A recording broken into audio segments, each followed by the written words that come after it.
Good day, my dear friends. Our gospel for today introduces us to an unhappy wealthy man named Zacchaeus.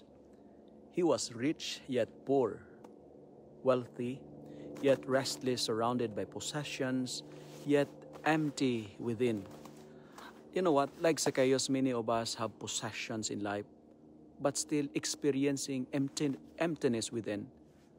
Lots of us have fancy and luxurious cars, but full of stress, tons of investments, but no traces of joy in our life.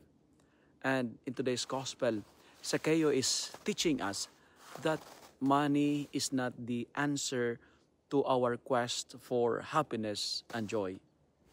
God is. What is interesting is this.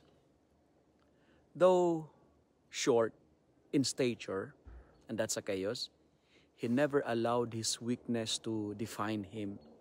Instead of complaining, instead of withdrawing, he climbed a sycamore tree just to see Jesus. And Zacchaeus teaches us that when life feels limited, we must find creative ways to rise above our limitations. Unlike him, we are invited to search for the Lord with determination, to place ourselves where grace can reach us. And more importantly, my dear friends, my dear brothers and sisters, we must allow ourselves to be found by Jesus, because true, genuine, and authentic happiness is not about what we achieve. It's not about what we have. It is about letting God's gaze meet ours. The moment Zacchaeus encountered Jesus, everything began to change. His greed turned into generosity.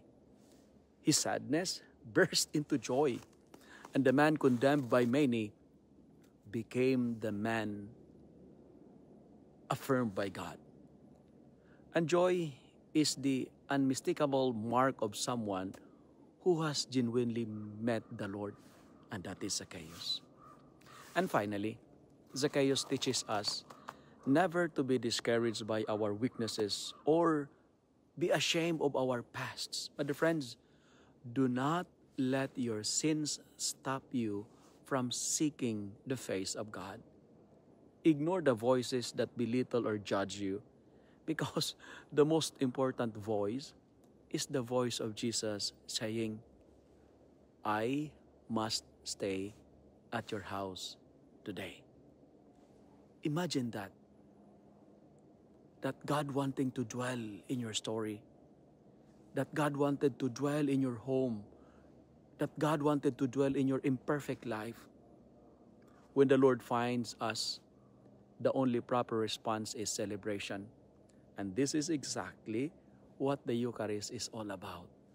A sacred feast where sinners encounter mercy, where the lost are found, and where ordinary people like Zacchaeus, like you and me, and the rest of us, receive the joy of salvation.